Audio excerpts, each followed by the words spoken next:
Welcome to Elton's Retirement Journey. My name is John, and my channel is all about planning for retirement. I am 62, and I'm planning to retire somewhere after 67 and bridge my Social Security until I get the maximum amount at 70. So, to be able to do that, there's a lot of things that I have to do to make sure I reach that goal. And on this topic today, I want to talk to you about taking a haircut in retirement. And I'm going to borrow that saying from Mike over at the Retirement Train. He's got a great channel over there.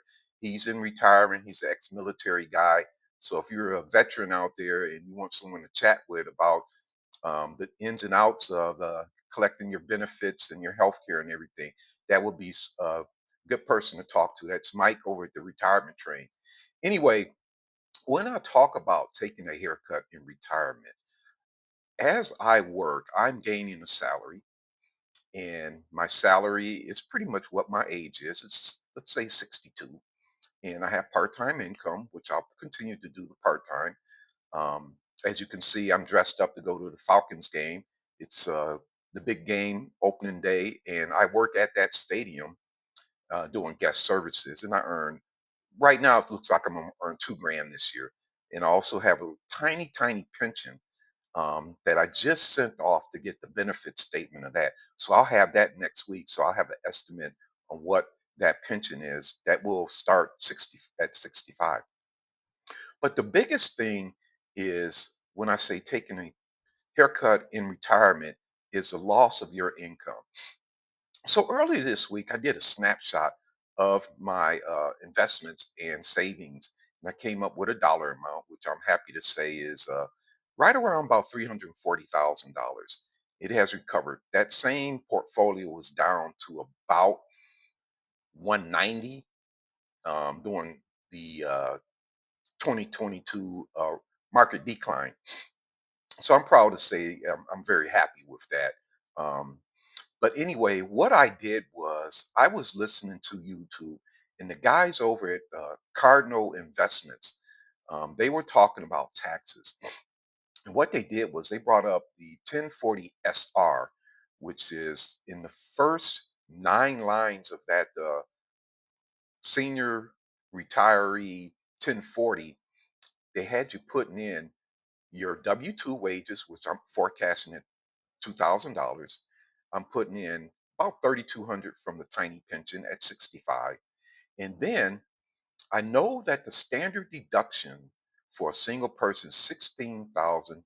I think it's $550 for a person who's 65 years old. When you turn 65, they bump it up about $1,550. So that would be the standard deduction. So I said, well, I'll withdraw $16,000 and I'll do the taxes on it. Now, I'm happy to say that my tax liability on the 16,000 that's coming out of the pre-tax account with the W-2 earnings from the pension, as well, W-2 earnings from the part-time job and the pension, I would owe $417, which is not bad. I could just pay that with the withdrawals from the IRA every year. I don't really have to worry about it. If I'm taking 16,000 out, goes into account, my taxes owe for something, I'll just pay that, or maybe I'll pull it from another one of my accounts. But anyway, I started looking at that and matching that up with my budget. My budget with the mortgage paid off, which is very, very important for me. And I can see why many retirees are paying off their mortgage and not a debt is because the income of 62,000 is now down to 21,000. And that's with me working part-time and a pension and withdrawing just $16,000. The Medicare, which we will know within another month of what the next year premiums and what all the changes are going to be. I'm forecasting that at $325. So we add that and we add on the dental and the vision. It doesn't leave much walking around money in retirement. However, I will be able to cover all my basic expenses. So that's what I call taking a haircut. Now, if I was living off of that, or if I was taking Social Security at 62, I would not be in very good shape if I didn't have the 401k. Now, taking that $16,000 out, if I rushed into retirement, which is what a lot of people are preaching here on these YouTubes, retire early, you'll be happy. Well, that's not my case. If I did that, I wouldn't even be able to afford the $750 for these Falcon tickets. Every February, they want their money. You can either do a payment plan or pay it up. It's 750.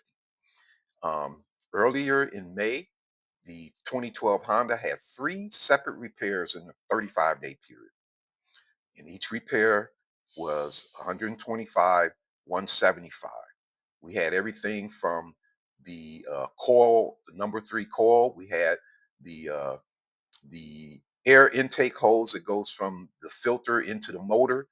That's like accordion. It had separated. That had to be replaced. Called the car a knock like that. And then we also had the evaporation canister purge valve. And what that does is it takes the fumes that build up in the tank and it recirculates it into the engine so it gets burned off. So all these repairs were popping up. Came out as $483. So I was able to get that done. Then I got my tax bill for the great state of Georgia here. Um, when the state of Georgia has a surplus, they will give each individual, a single person, $250. If you're married, 500. They give it back. But what our Governor Kemp did was he gave us a $500 uh, deduction on the property taxes. Well, that's not there anymore. So when I got that tax bill, I found out that my escrow was short by about $400 when they go to pay the tax bill. And what that means is my mortgage that I have next year, since it was short, they will make an adjustment and that'll cause it to balloon. So I didn't want that. So these are all examples of when you're in retirement and taking a pay cut or a haircut, as Mike says, could affect how you're living. So I wanted to bring that to your attention and have you take a look at your budget, your withdrawal strategies, and your taxes. So I did all of that all at once. And I'm proud to say that I originally had a set a date of retiring in 2027, like after Labor Day, or maybe like the first October would have been my first month in retirement. I'm not going to do that now because my strategy is to maximize that Social Security check. And all the money that I'm saving, which is all going in fixed income, is primarily so that I have the ability to sustain myself. So if I was going to do that at the $16,000 plus the pension and the part-time work, there would be times where I would need to actually work more. And since I'm retired, you know, I really don't want to be bothered with that, going to some crappy job, just because you got to get back out there and work. So I want to bring this to your attention. My channel is really about preparing for retirement. All the little things that I feel and that I'm running into that needs to be checked out so we don't get caught with those surprises. And that's one of them. So that mock simulation I did opened my eyes up. So I now can just say, hey, I'll retire at, you know, 67, which is 2029, and I can go up until October. It'll allow me to have all the holidays, my bonuses. I'll be able to burn 30-day vacation that I get. We working in the industry, we get the whenever the stock market's closed, I'm off. So I would take all those benefits, and I would actually bridge myself until retirement. And then in the year that I actually turned 67, um, well, I'll be turning 68. And at that time, I will start pulling money out of the 401k. Now, taking out the $16,000 allowed the standard deduction to wipe that out. It zeroed it out. And that 400 some dollars is only on the pension money as well as the $2,000. So that's a strategy that I learned by studying taxes. I'm not a CPA financial advisor, nor am I a financial planner. However, I've been studying YouTube for 5 years, and everything that I don't understand, I do a deep dive on it. And I'll probably be calling the IRS because there was some lines in there that like 6A, 6B, tax exempt municipal bonds. I want to know what all those lines are. It was pushed way over. On the B side, they actually put in your IRA distribution, your pension, and of course you have the W-2s.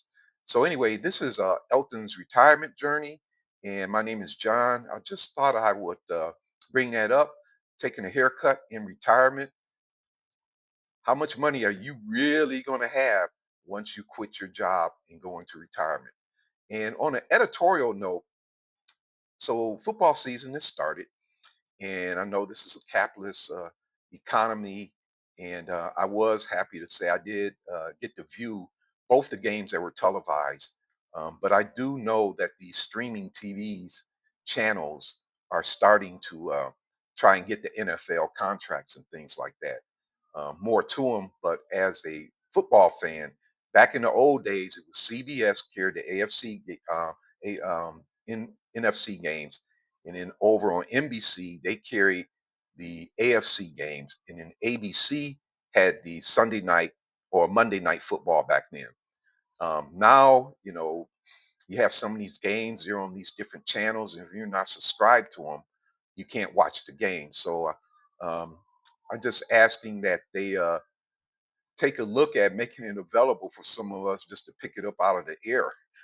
Because I'm not going to be signing up for a bunch of streaming channels, nor will I be running out the bars to sit around and spend my money in there just to watch the game. So that's on the editorial, trying to keep those games. Fox has been doing a really good job, but some of the channels, I'm not so sure I'll find out what games I can watch. So that's it on the editorial. Anyway, this is John with Elton's retirement journey, taking a haircut in retirement. Your real money after you quit work.